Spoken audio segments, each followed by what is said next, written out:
Hello, John McConnin here. I'm an attorney and a real estate broker. We're discussing the California Purchase and Sale Agreement. This is part 3. We're talking about financing contingencies, but this is going to come up later, so just track with me here. The property is being sold as is.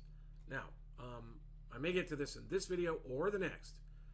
We're going to try to keep these videos within certain time frames, but we're going up to discuss 2, and maybe we'll get to the 3rd big contingency.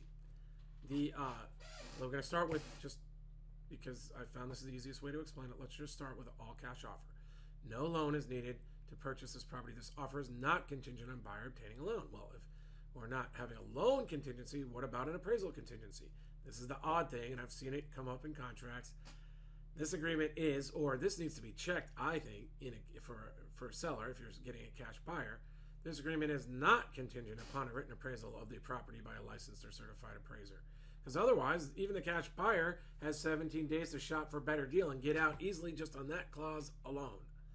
So that's the importance of the appraisal contingency. Now, lenders are probably going to want to, well, they should. I don't know if they actually check most of the time, but they're going to want to see that they have an appraisal contingency and a loan contingency open for the buyer. Now, the loan contingency says, buyer shall act diligently and in good faith obtain the designated loans. Down here it says the down payment is not contingent on this agreement. And you can read the exact wording if you want, but the importance here is that the terms are specified, the major terms. First of all, the buyer has to qualify for the loan. A lot of times, presuming they're qualified with credit and in down payment, they still might not qualify based on salary and income to spend a lot more on this property than they're already qualified for. So at current market rates, they might be able to qualify at 3.5%, but what if it jacks to 4? Well, then they're not going to qualify, and they might not have the cash to make up the difference. So now the seller is really the one who's risking, their property's tied up. They're not taking in a new offer. They might take in backup offers, but they're not ready to close, and because they took this at 3.5%, they're sort of the ones taking the risk that interest rates are going to change instead of the buyer. So a seller is going to want to see 4, 5, 6, whatever percent.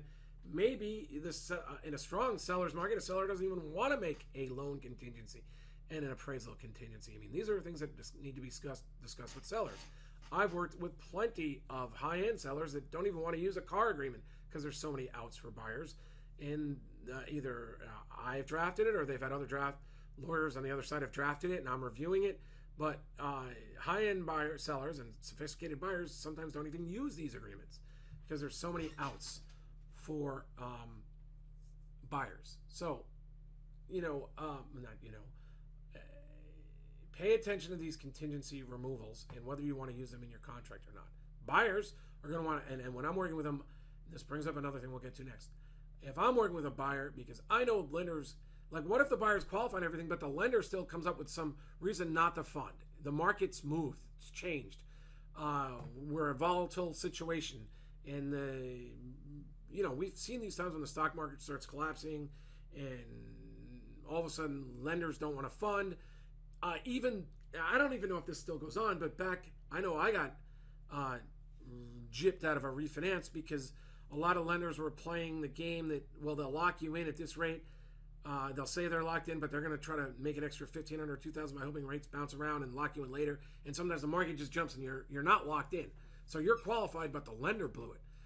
I've seen even currently, I've seen lenders come up with hoops to try to stop the closing because they don't want to fund, but they know they've committed to it. So I don't like to remove contingencies as an attorney representing my client or as a realtor representing my client. So I try to keep this going. Now, the funny thing is, when I'm working with sellers, when I'm with some certain big brokerages on the buyer side, they're working with my seller. I say, you watch. They're going to really be pushing you to do all the paperwork quickly, and they're even going to, against, I believe, their client's interest, they're going to close these contingencies that a buyer really should keep open because that's just what they do. Because they're trained on this idea of in contract and out of contract. I've even had brokers and lawyers try to talk to me out of it. And I asked them to explain it to me, and then it all gets all fuzzy and breaks down because I asked them questions that I'm going to bring up here. If we have not removed contingencies, but the buyer doesn't exercise their right to cancel, are we going to move forward and close? Is escrow going to let the property close? Yes, because we have a contract. We're still in this contract. We just haven't followed all the outs. We haven't removed the contingencies, and the buyer hasn't exercised the right to cancel, but we still have a contract. We're still in the contract. It's just a tenuous situation. And sometimes as a seller, I want to give the buyer that out because I want to keep them in there. I don't want to force them to make a decision to leave because I want to sell this property. And I'm taking a bet that they're going to get that funding, or they're going to come through because they really are motivated. They've convinced me, except for their financing situation, they're motivated to close, or whatever it is. As a seller, I talk to their lender, I talk to the realtor, I talk to the buyer. I've heard all the excuses. I try to figure out what's real, and then I advise my clients what they should consider. Do we want to start all over again with someone else, or do we want to take a risk of another 5 days, 10 days with this buyer? And we might not close contingencies. That doesn't mean we're out of contract.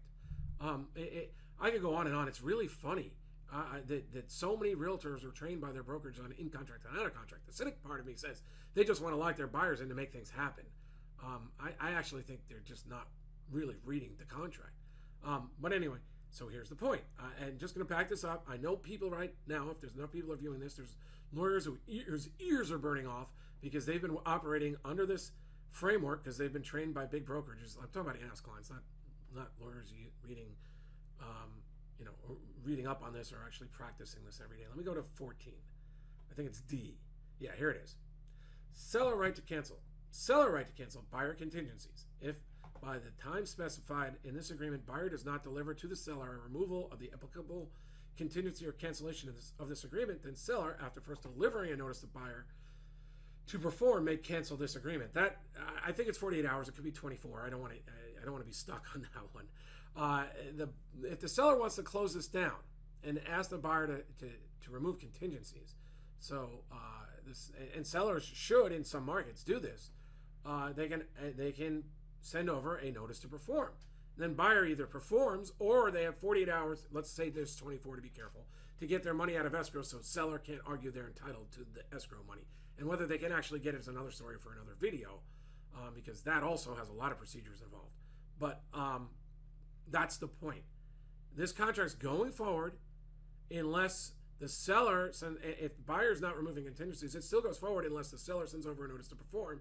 And then buyer can decide to perform and remove contingency or get the money out of escrow. And just for further edification, since we're here, and we still got a little bit of time, seller right to cancel, buyer contractual obligation or contract obligation. Seller, after first delivering to buyer a notice to perform, may cancel this agreement if by the time specified in the agreement, buyer does not take the following action.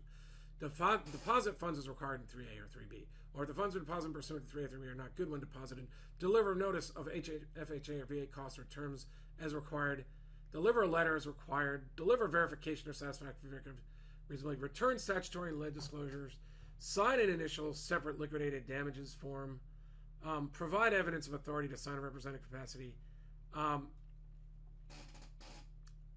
guess I just wasted most people's time on that one. Sorry.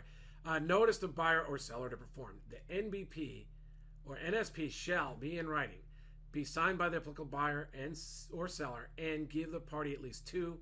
You can change it. That's why I was uncertain before. At least 2 days after delivery or until the time specified in the applicable paragraph, whichever occurs last, to take the applicable action. An NBP or NSP may not be delivered any earlier than 2 days prior to the expiration of the application time for the other party to remove contingencies or cancel this agreement or meet a specific obligation specified in paragraph 4. Effective buyer's removal of contingencies. If buyer removes in writing any contingencies or cancellation rights unless otherwise specified in writing, buyer shall conclusively be deemed to have completed all of buyer investigations and review of reports and other applicable information disclosed pertaining to that contingency or cancellation right, elected to proceed with the transaction and assumed all liability, responsibility, and expense for repairs or corrections pertaining to that contingency or cancellation of right or inability to obtain financing. So we still will go over the big one, the as is, and the buyer's right to inspect the home and what they can do if they're not satisfied in a future video. Thanks, John McConnin, favoriterealestate.com.